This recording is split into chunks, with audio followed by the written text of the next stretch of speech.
In this video, we look at the legislative branch of government, its responsibility and tasks. Democracies are characterized by the separation of functions and powers between the three branches of government: the legislature, the executive, and the judiciary. Each branch checks the power of the other two so that there is a balance of power between them. The legislature is responsible for passing laws and for holding the executive branch of government accountable. The legislative authority in the national sphere of government is vested in Parliament, which is the supreme legislative power in the country. At provincial level, the legislature is represented by the provincial legislatures, and in the local sphere, by the municipal councils. In this video, we will focus on the national level and outline what Parliament is and what it does, in line with Chapter 4 of our Constitution. The South African Parliament is situated in Cape Town. It is a place where our elected representatives meet and carry out their work. Our Parliament is bicameral. That means that we have two houses of Parliament, known as the National Assembly and the National Council of Provinces. The National Assembly is made up of 400 representatives from different political parties, called Members of Parliament, or MPs. South Africans indirectly elect MPs every 5 years by casting votes for the party of their choice. Seats are then allocated to each party based on the number of votes the party received, using the proportional representation system. Each party compiles lists of candidates, and MPs are allocated from this list in the order the names are listed. Half of the 400 MPs are selected from national party lists, and the other half from provincial lists. A party needs to obtain about 45,000 votes for every MP representing it in the National Assembly. This system allows for smaller parties and therefore minority interests to be represented in our legislature. Soon after the national election, the Chief Justice, who is the head of the judiciary, swears in the members of the National Assembly. We explain the role and functions of MPs and political parties, as well as different aspects of elections in the Civics Academy election series. The second House of Parliament is the National Council of Provinces. It came into existence in 1997 and is the body that represents provincial interests at the national level of the legislature. The National Council of Provinces has 90 members. Each of the 9 provinces nominates 10 delegates to this council. The delegation usually consists of the Premier, 3 other temporary delegates who can change from time to time, and 6 permanent delegates nominated for the full term of Parliament. The party representation in the delegations must proportionally reflect the party representation in the provincial legislatures. Now that we know what Parliament is, let's talk about what Parliament does. Each house has its own distinct role and functions, as set out in the Constitution. However, there are also many instances when the two houses act together to conduct joint business. To simplify, we are referring to both houses of Parliament here. They have 4 main functions or areas of jurisdiction.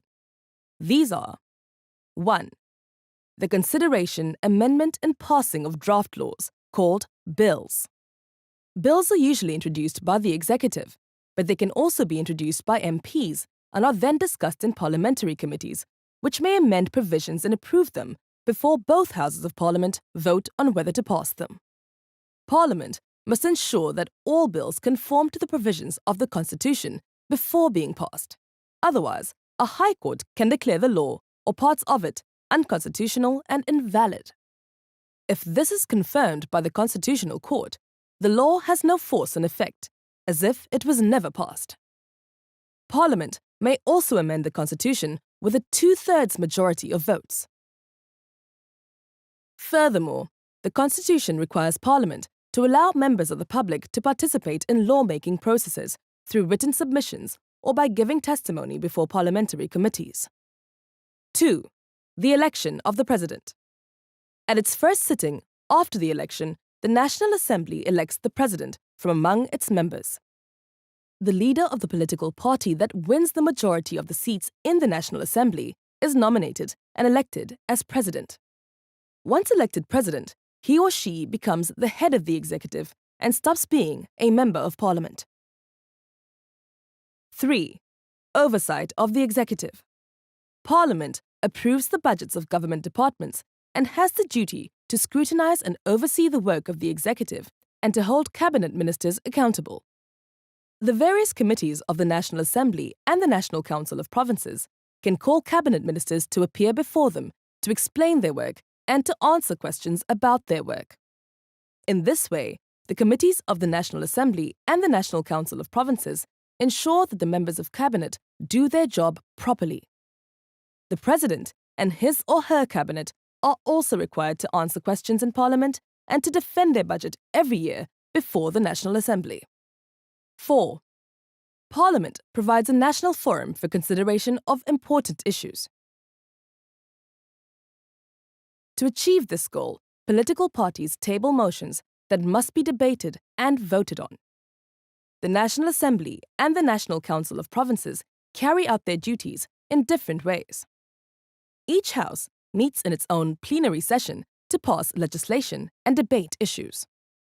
In extraordinary circumstances, the National Assembly and the National Council of Provinces can meet in joint sittings to debate important issues of the day or to listen to important speeches. Beyond these regularly scheduled plenary sessions, the President may at any time summon Parliament for an extraordinary sitting.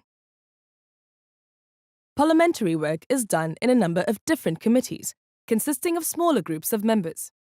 Committees enable members of Parliament to develop expertise and in-depth knowledge of the specific committee's area of responsibility, for example, health, education, or foreign policy.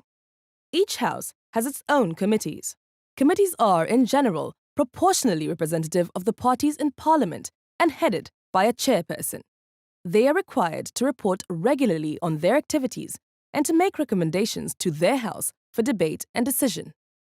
There are a number of joint committees of the National Assembly and the National Council of Provinces. For example, the Annual Constitutional Review Committee. Committee meetings are generally open to the public. Summary. The Legislature is the representative of the people of South Africa. The 400 plus 90 representatives are given their mandates through regular elections and vote on issues of national importance in Parliament. Parliament is responsible for passing laws and for holding the executive branch of government accountable. The power of Parliament is limited by the Constitution. The judiciary checks the exercise of power by the Legislature. Through its work, Parliament is tasked to make sure that the interests of the people of South Africa are represented in all their diversity.